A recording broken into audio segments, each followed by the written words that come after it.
Shalom. Pagi hari ini kita akan bahas firman Tuhan dalam Galatia pasal 1 pada ayat yang ke-6. Firman Tuhan berkata, "Aku heran bahwa kamu begitu lekas berbalik daripada Dia, yang oleh kasih karunia Kristus telah memanggil kamu dan mengikuti suatu Injil lain." Alkitab berkata, "Aku heran." Jadi Paulus kepada jemaat di Galatia ini berkata bahwa kalau teman-teman tahu bahwa jemaat Galatia adalah jemaat-jemaat yang sudah dilayani Paulus sehingga mereka mengikuti Yesus dan iman mereka kepada Yesus Tuhan. Tetapi Paulus heran karena banyak yang berbalik daripada Tuhan karena mereka mengikuti suatu Injil lain. Kalau teman-teman dengar kalimat Injil, pasti teman-teman berkata demikian. Wah, Injil kan tentang Alkitab, Pak. Injil tentang Yesus, Pak. Tetapi sesungguhnya Injil itu kalau kita mau lihat dari kata Evangelion adalah kabar baik. Kabar baik apa sih? Kabar baik ketika teman-teman yang sedang menantikan jawaban, menantikan hal baik yang akan teman-teman terima. Contoh, kalau misalkan istri saudara sedang mau melahirkan hari ini, pagi hari ini, lalu masuk dalam ruang bersalin, sang suami tadi kan menunggukan kabar dari dokternya, dari perawat, dari rumah sakit untuk mengasih tahu kepada sang suami bahwa anaknya sudah lahir, bahwa anak itu sehat, bahwa anak itu lahir dengan sempurna. Itu kabar baik yang sang suami dengar dari pihak rumah sakit karena istrinya sudah melahirkan. Contoh lagi, ketika teman-teman sedang sakit, lalu hari itu berharap-harap cemas bahwa hasil dari dokter ya berkata bahwa hari sudah sembuh, sehat dan boleh pulang. Lalu teman-teman yang saat itu sedang di rumah sakit tentunya bahagia. Kenapa? Karena hari itu sudah pulang ke rumah dan berpikir bahkan melakukan aktivitas-aktivitas yang lain yang akan dilakukan. Nah, kabar baik inilah yang seringkali saat ini dunia sedang tawarkan untuk teman-teman semuanya. Kabar baik dengan memakai firman Tuhan itu banyak terjadi, saudara. Bahkan akhir-akhir zaman ini banyak sekali di TikTok, di medsos ya, dengan short movie ya, dengan tayang-tayang singkat hanya mengambil satu ayat tanpa melihat dari konteks ayat yang diceritakan oleh Alkitab yang sesungguhnya. Ya.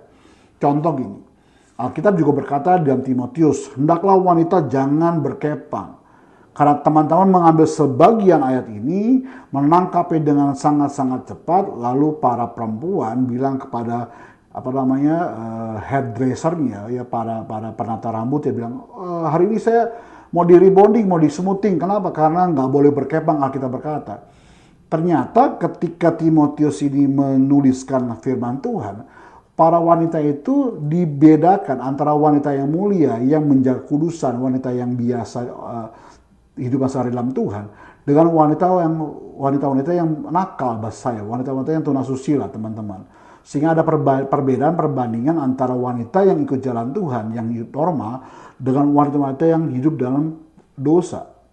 Nah, seringkali juga saat ini gereja, ya, para hamba-hamba Tuhan yang instan menurut saya, yang baru tahu satu ayat lalu dia buat konten di YouTube, konten TikTok, konten di Facebook ya, supaya namanya naik, supaya terkenal ya.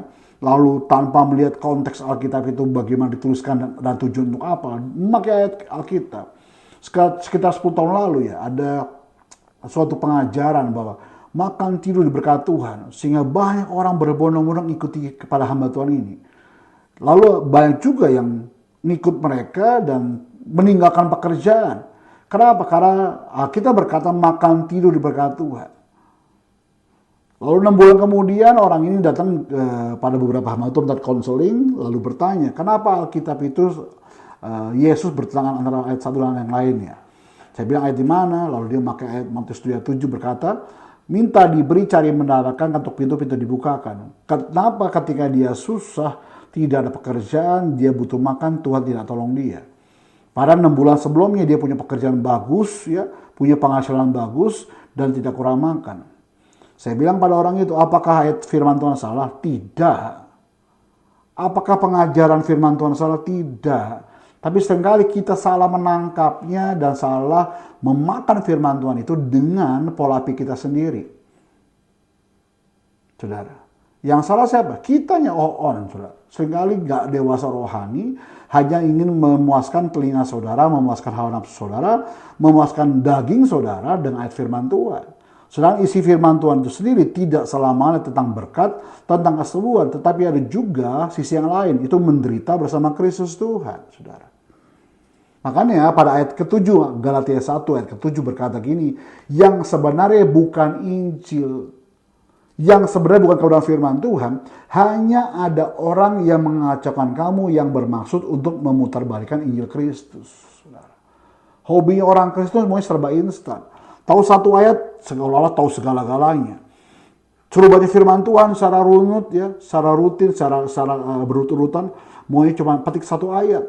Bahkan kalau sudah punya uang, sudah beli buku, sebuah renungan harian, yang setiap hari daily bread lah ya, yang sudah bisa tangkap sehari-hari, karena memudahkan. Rasa sudah saya sibuk kok setiap hari Pak, karena saya mau cepat-cepat bekerja, hanya baca satu ayat, lalu baca renungan itu, lalu merasa bahwa sudah cukup puas rohanimu. Kalau nggak punya uang, lalu kembali kepada buku, ya, kepada buku Alkitab saudara yang buku, lalu merasa seolah-olah seperti main gambling, ya, main judi ya. Dibuka Alkitab, cap, kicus, atau bim, salah bim, abrakadabra, lalu taruh Alkitab, lalu dibuka, saudara. Lembar Alkitab yang mana terbuka, itulah firman Tuhan yang ingin Tuhan bicara sama saudara. Ketika saudara melihat, wah banyak sekali tulisan ayat firman Tuhan, lalu saudara angkat jarimu, lalu berkata, dalam nama Yesus inilah jari berkat Tuhan. Setiap ayat yang kutunjuk itu firman Tuhan. Ketika saudara tunjuk ayat itu, tanpa sadar isinya adalah teguran Tuhan.